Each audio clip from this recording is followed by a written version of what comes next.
This movie sucks. This movie sucks. This movie is awful. Oh my gosh. Get this movie off of my screen, please. I don't want to think about this movie again. I don't want to even talk about this movie right now. Oh my god, it's that bad. Yeah, it's awful. Oh my gosh. You know what? That's it. That's the review. Goodbye. Yeah, no, April Fool's. So yeah, no.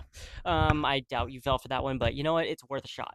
Okay, so the Super Mario Galaxy movie came out, and talking about the first one, I enjoyed the first one. It's not perfect. It definitely has its flaws, but I enjoyed enough. It's like a good 6 out of 10.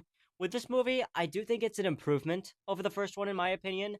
However, it definitely has a few big problems. Not very many problems, but the problems they do have are pretty big.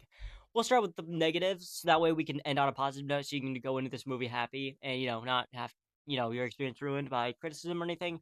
Because that's kind of what I did when I was watching movie reviews. I'd hear the positives, and then I'd just like skip the rest. No spoilers, obviously.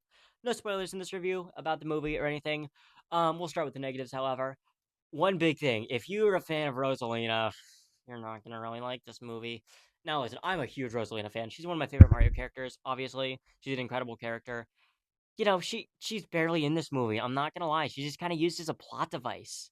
Like, I'm sorry. Like, I feel like the same feeling. I'm trying to avoid spoilers here, but I get the same feeling with Rosalina that I do with Luigi in the first one. Like, he's a great character. Why isn't he in the movie more? Same feelings with Rosalina.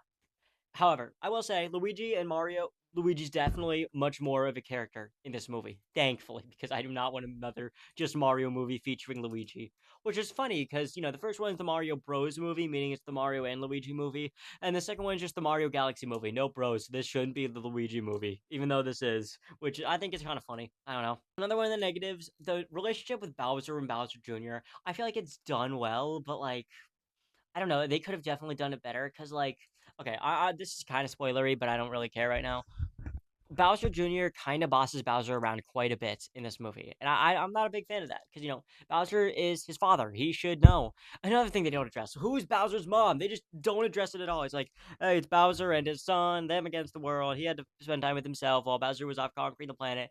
It's all that stuff. I'm like, dude, where is his mom? Who is the mom? Did he just create a clone of himself or something? Like, honestly, at that point, I don't know. He might have just cloned himself. We don't know anything about how Bowser Jr. was made, who the mother is. That's another big problem. Bowser Jr. as a character, he's a great character, don't get me wrong.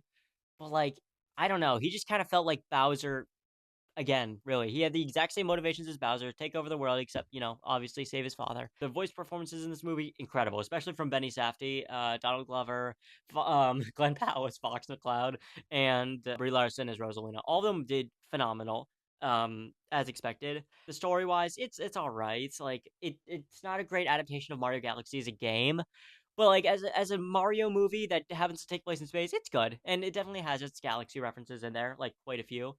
Okay, now I'm gonna move on to some of the positives. The action, beautiful. The action is really good in this movie, especially like there's a fight between Mario, Luigi, Yoshi versus Bowser Jr. It's shown off in the trailers. It's not a spoiler. That scene was really, really well made. And also the twists, like I thought they were going a little bit too spoilery with showing Fox McCloud, but like, first of all, Fox McCloud is a big character in this movie. He's very important. Like, they could have definitely showed him in a trailer and not just given him his own poster. I mean, they should have included him in the main poster. I'm not gonna lie, because like he's like that much in the movie. He's a really important character in this movie. And again, I love Fox McCloud. He's probably my favorite character. I'm not gonna lie. Oh my god, my hair's a mess. Oh well, he was so sick. He was kind of like the Aura Farmer kind of character, and Glenn Powell did incredible. Fortunately, Glenn Powell, he wasn't on the press tour very much. I don't know why. He should have been. Anyway, relationship between Mario and Luigi, again, just like the first movie, is incredible. It's definitely done a lot better in this movie because, we actually get to see Mario and Luigi interact with each other. Crazy, I know! Now, I can definitely tell that they listen to a lot of the criticism. However, this movie's definitely going to get its fair share of criticism with not showing Rosalina too much, being a bit too, well, no, not really a cliche. It was a good movie. I definitely had a lot of fun. You can definitely tell it appealed to kids a lot, especially with characters like Yoshi and the Lumas and Bowser Jr., I guess, stuff like that. Even more so than the first one, which, again, I like the Lumas. They were adorable. Same with Bowser Jr. And Yoshi, I really like Yoshi. He was hilarious. He's kind of like comedic relief. He's really funny. I like him. Also, Donald Glover. Childish Gambino voicing Yoshi in the Mario movie. That is a sentence I never thought I'd say out loud. But you know what? Oh, hi. You know what? It happened, and he did a really good job. Now, visually, the movie is beautiful. Another big thing I'm very glad they fixed, the pacing. The pacing was one of my biggest problems with the first movie because it felt like, like the pacing was so fast it might have given me whiplash. That's how insane the pacing was.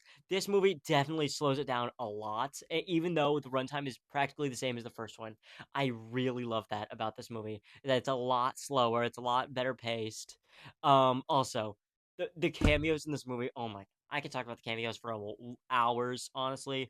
Like, the cameos from the boss fight, just from the Mario universe, are insane. Like, there's Piantas, there's Conquistadors, there's a certain someone that Bowser Jr. cooks up with his paintbrush. I'll just let you figure that out on yourself. But also the cameos. Well, Fox McCloud was just a character of this movie. He wasn't a cameo. He ain't no cameo. Neither was characters like King Wart, Birdo, and Mauser. They were actually there, part of the plot, and I really liked their addition. Like King Wart, he just honestly, I was really locked into that part of the movie because like they Peach and Toad have a kind of a subplot in this movie, and I was really locked into that. And then once they cut back to Bowser and Bowser Jr., I'm like, okay, that's kind of taking me out. However, the main plot with Mario, Luigi, and Yoshi hanging out, that was a great plot. Anyway, back to cameos. Characters like Rob, the Pikmin, I mean, Pikmin was a very small cameo. Like, you were barely gonna see the Pikmin. They have a very, very tiny presence, but they're there. They're definitely there. It's a great cameo. I lost my mind. Rob, however, Rob doesn't do anything other than he's kind of like a tour guide you saw in that one preview. He was so funny. Right? He was so funny. I loved Rob's inclusion in this movie. Also, it's my sister's Smash main, so good for her, I guess, because Rob is genuinely one of the funniest parts about the movie. And one of my Smash mains showed up too. Ah, It's Bowser. Bowser's my Smash main, so yeah. Bowser showed up in the movie. Don't think it was someone like Samus or Game and Watch or anything. They didn't show up. Unfortunately, would have been cool, yeah, but no. No, no, no, nothing like that. However, there was another Nintendo character that shows up in this movie that isn't, Rob, the Pikmin, or Fox. Okay, another small spoilers. Skip ahead like 15 seconds if you don't want to miss this. Basically, while Fox McCloud was explaining his backstory, he mentioned the rest of the Star Fox crew, which included Falco and Slippy and the other one. Yeah. Okay, yeah, you're back now. Hi, haha. I didn't say any spoilers or anything. Well, very small spoilers, but like, just in case. Hi. But also they reference do a barrel roll in this movie. 10 out of 10, absolute cinema. Nah, but in reality, again, good movie. Definitely has its problems. Definitely fixes a lot from the first movie, I'd say. So overall, I'm gonna go on ahead and give it a 5 out of 7 on the critically insane score. Or if you're a normal person, it's a 7 out of 10. Thank you so much for watching this video. And remember, do a barrel roll.